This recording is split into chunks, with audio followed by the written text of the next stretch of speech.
C'est bon. C'est bon. Kii de Sénégal 7 mi ngi enregistré. cadrage baax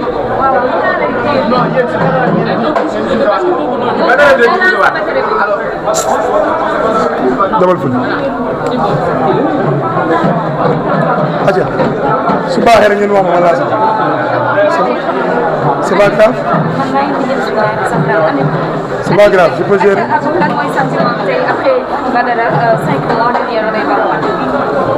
alhamdulilah rabbil alamin benn sentiment bi mooy sant yàlla d'abord parce que lépp loo gis génn bañ a toog ci kaso bi continuer sa combat externe moo ëpp solo mais Badara libre gul bàyyi leen di wax libre Badara est toujours en otage Badara est toujours séquestré chez lui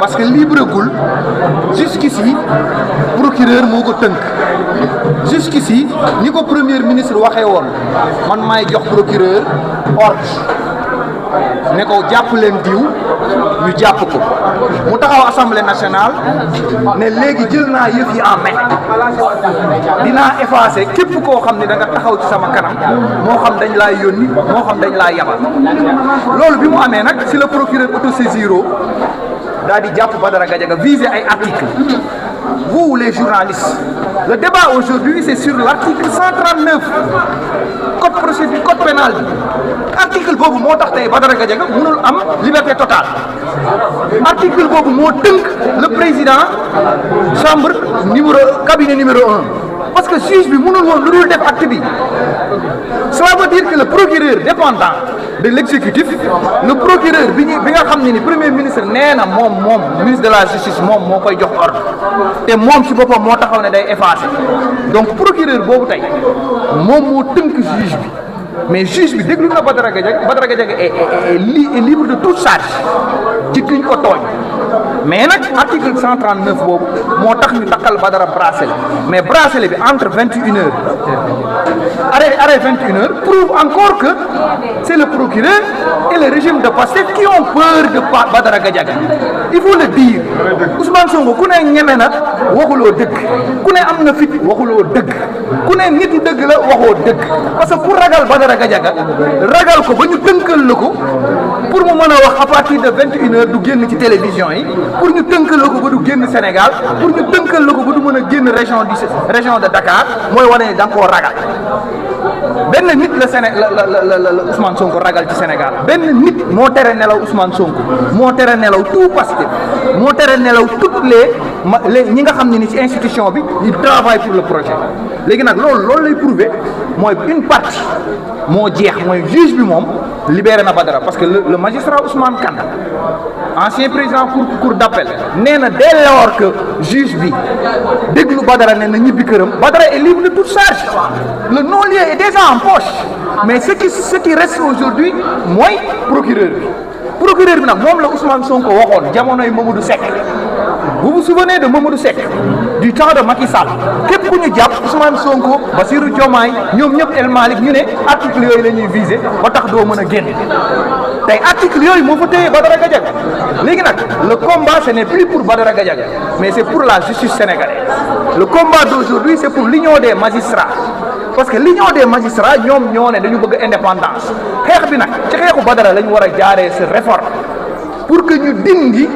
procureur bi doole bi mu am parce que procureur bi moo ëpp doole sax juge yi tey procureur bi nga xam ne nit exécutif moo koy nommé régime politique bi moo koy nommé moo téye Badara léegi koo ragal koo ñemewul rek da nga koy envoyé procureur Badara Gadiaga jàpp ñu fi mu nekk nii liberté partielle la am liberté partielle ak continuité de l'otage bi nga xam ne ni dootul waxati parce que Ousmane Sonko il est incapable il est incompétent Pastef amul ay cadre amul matière grise amul lenn léegi nag Badara Gadiaga war a génn démonter devant l'opinion parce que y a plus de chef d'opposition maintenant il y a un chef de l'opinion Badara est devenu le chef de l'opinion après ñu tëj ko il est devenu maintenant le chef de l'opinion internationale dans son dossier l'Amérique wax na ci France wax na ci Amnesty International wax nañ ci aujourd'hui Badara Gadiaga est devenu le chef de l'opinion national et international. Ousmane Sonko sait que maintenant nous vivons la démocratie d'opinion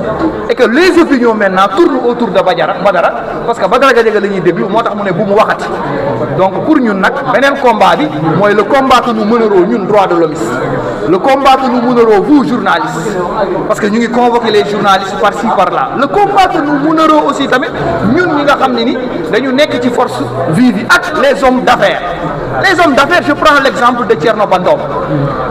Homme d'affaires bu toll noonu nan nga ko mën a convoquer qui a travaillé avec 3 régimes ban délit la def mooy délit d'investir au Sénégal loolu moo dal Tahirou Sarr loolu moo dal Farba Ngom loolu moo dal tous ces investisseurs Khadim Ba loolu moo dal Maodo Malick Mbaye waaw léegi nag dëkk bi c'est un délit et Dansar et Abdou Karim Mbacké Serigne Abdou Karim Mbacké pourquoi duñ ko libérer te bàyyi nañu doomu Amadou Ba bàyyi keneen donc lu ko fay retenir pour man beneen combat bi c'est le combat de tous les Sénégalais et de tous les républicains mooy il faut qu'on libère maintenant Badara Gadiaga ci otage bi libérer Badara Gadiaga ci otage bi mooy ensemble ñëpp ñu jóg ñu taxaw ñun ñëpp le débat et le combat c'est de faire le débat sur l'article 139 que le procureur vise. Badara moom a été libre depuis ce qui se passe aujourd'hui mooy nouvelle ère Badara mooy génn parce que chaque siècle yàlla dafay créer benn Nelson Mandela ci xeetam Badara Gadiaga nag yàlla dafa créer woon Nelson Mandela fii version Afrique de l'Ouest tey loolu la yàlla doon révéler sur ce vendredi parce que tey Mandela Gadiaga moom moo xew il vient d'ouvrir l'ère de Mandela Gadiaga au Sénégal pour les libertés pour la démocratie et pour aussi tamit l'explosion de tous les talents comme ni ko yàlla defalee Badara bu waxee ñu dégg moom bu waxee ñëpp dégg. alors Diallo ba combat bi génnee subir na attaque civile du gaz un commentaire ba tey topp nañ ko ba biir këram sax ba biir ko ñëw. waaw mais moom laa la wax dama ni xam nga la peur a changé de camp ça c'est rien d'autre commentaire bi c'est très simple mooy actuellement le régime amatul légitimité Badara moo téye légitimité bi ba ñu convoqué Badara Gadiaga premier Ousmane Sonko président passé dafa tiit ba convoqué conseil national quand on a dit que code de popularité Badara Gadiaga dafa jóg Ousmane Sonko code de popularité am bés il a provoqué benn xeex contre ak Diomaye ci premier conseil national pour wax romb naa fa gisuma kenn ñetti nit mais c'est parce que boobu dualité bi la doon éviter avec Badara jusqu'à créer prématurément mu créer dualité ma Diomaye ba finalement conséquences yaa ngi nii aujourd'hui Bassirou Diomaye ak Ousmane Sonko yëpp la ñu boole def ci benn sac parce que dañu nekk di trahir vote bi ak électorat sénégalais ak espoir sénégalais sur le crise institutionnel le nouveau espoir maintenant c'est Badara Gadiaga ñu tiit boobu ñu tiit tey mooy xam ni Ndakaaru depuis ñu dugal Badara fële ñu gunge ko ci la Dakar am koo xam ni nit ku bees koo xam ne Dakar dafa am yaakaar ci moom te la capitale ñëpp xam nañ ne en général faut la révolution citoyenne yi di déparé faut la révolution de changement yi di déparé avec la personne de Badara et son arrestation c'est clair net et limpide et sur le plan international loolu la ñu tiit ce vendredi li ñu bëggoon mooy libérer ko guddi li ñu bëggoon mooy kii ko mais fit fulaay Badara ak faydaay Badara parce que Badara n'est pas demandeur c'est le juge qui a demandé d'office de libérer Badara Gadiaga parce que dafa tënku ci article 139 les avocats n'étaient pas ils n'ont pas été demandeurs de cette liberté provisoire aujourd'hui Badara daf ne leen woon ni ngeen ma fa dugalee noonu ngeen ma fay génnee waat tey nag bi mu génnee ñu xam ne sénégalais yi dañ koy topp ñu chargé leen lacrymogène mais dañu juum les sénégalais restent déterminés parce que la mission de Badara aujourd'hui c'est de sauver le Sénégal ak lacrymogène chars de combat fetal lépp lu ñu mën a génnee li ci suñu kanam dinañ jàkkaarloog ñoom parce que ce pays va changer dans la paix et la stabilité. Il y a aussi l'article 139 bi c'est un combat des acteurs de la presse et de la société civile alors qu'il y a une division interne autour de la presse ou de la société civile ñenn ñi ngi fële alors que le principe est toujours là le combat de principe. Non la vraie presse a eu hier une grande victoire. La presse du projet elle est l'arbin journaliste du projet et les nouveaux types de journalistes maintenant qui se décrètent journalistes de Pastef. Ne mélangez pas. Il faut faire la part des choses. Il y a une presse. Quand on parle de cette presse, il y a Sen TV, il y a TFM, il y a vos micros que je peux citer, Aïssatou Diop Fall. Aujourd'hui, la presse a gagné le ministre de la Communication. Et cette presse qui avait mené ce combat. Pendant ce temps, on nous a donné des presses comme Hala TV, qui devraient être traduites. qu'après l'annulation de cette loi, Khalaq TV devrait traduire.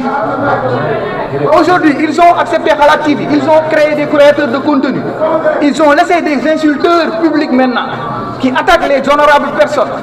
Mais ils veulent changer la presse et ils n'ont pas réussi parce qu'il y a une très bonne presse. Il y a une société civile. Au début, cette société civile avait peur. Mais maintenant, ils commencent à voir que leurs intérêts sont en jeu et que maintenant, ces sociétés civiles se sont rassemblées.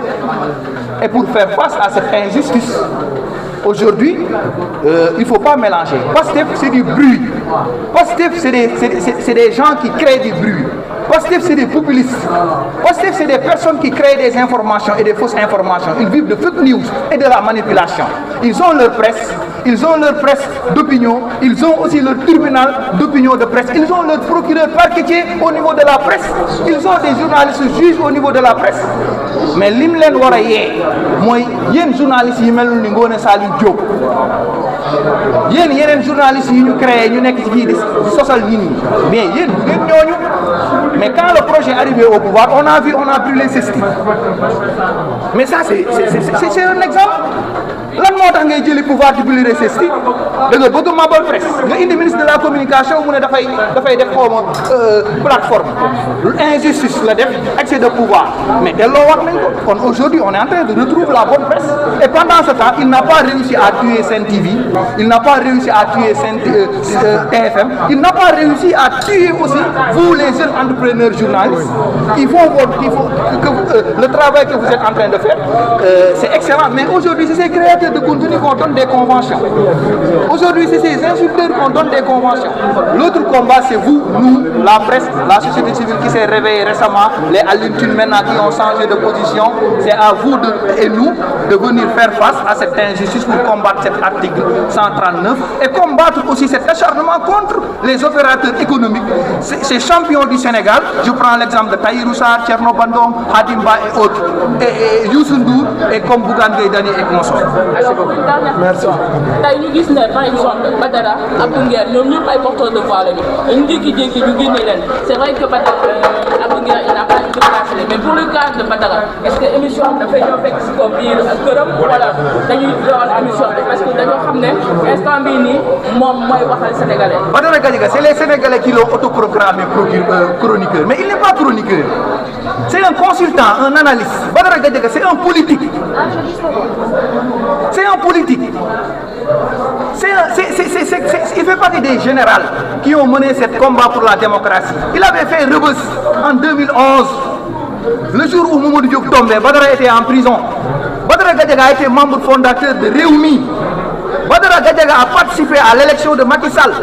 Après, Badara Gadiaga avait géré. Badara Gadiaga seul avait une liste. Badara Gadiaga a été conseiller à la ville, président commission communication. Badara Gadiaga a accompagné la candidature de Soham El Wardini. Badara Gadiaga a défendu Khalifa Sall. Badara Gadiaga aujourd'hui était venu pour défendre l'opinion et la démocratie. Et on lui avait donné une place. C'est Badara Gadiaga qui a rehaussé TFM. C'est Badara Gadiaga qui a donné TFM un niveau où le pouvoir finalement a eu peur. Badara Gadiaga n'est pas un chroniqueur. Badara Gadiaga c'est un politique. C'est un homme ambitieux, pour son pays, c'est un homme qui a de l'expérience.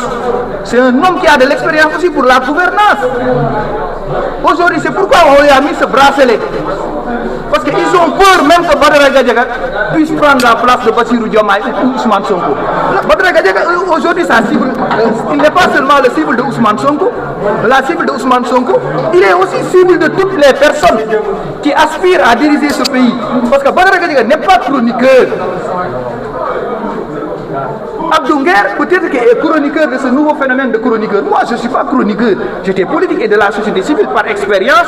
Et les travaux, les gens nous posent des questions. Mais un chroniqueur, c'est quelqu'un qui sort de l'école, 15 ans d'expérience, qui a fait des écrits et des chroniques. Mais Badara Gadiaga, c'est un homme politique qui avait gelé ses activités. Et vous l'aurez entendu, il va se prononcer. Après, merci beaucoup. Mais après, il faut servir au Sénégal. Mais en attendant, nous voulons des hommes comme Badara Gadiaga à Dakar. Nous voulons des hommes comme Badara Gadiaga pour la gouvernance de ce pays. Merci beaucoup. jërëjëf ma sànni si benn kàddu te balaa ngeen di tëj Abdou Demba maag yow ñoo fi nekkandoo woon ma ñëw jël interview bu am solo muy Thierno Ndong Ba comme ni leen ko Abdou waxee rek démb lañ jot ci xibaar bi wax dëgg yàlla ñu war ko défendre comme li Abdou wax c'est très important il faut que le président de la République Bassirou Diakhar Diomaye Faye moo xam ne moom xale la dafa ñëw ci pouvoir bi tey fekk fi ay moromu jeune am ñu doon ay milliardaires yoo xam ne ay opérateurs automobile la wax dëgg yàlla mu war a liggéey ak ñoom koo xam ne depuis temps Abdou Diouf mi ngi liggéey mu liggéey ak Abdoulaye Wade liggéey ak Macky Sall kon nguur bu fi ñëw mën na liggéey ak moom gis nañ barki démb convoqué nañ ko fi nga xam ne mooy dig bëgg ko néewal doole bëgg ko yàqal te waaw bëgg ko yàqal te li nga xam ne tey franchement état bi soxla na ko président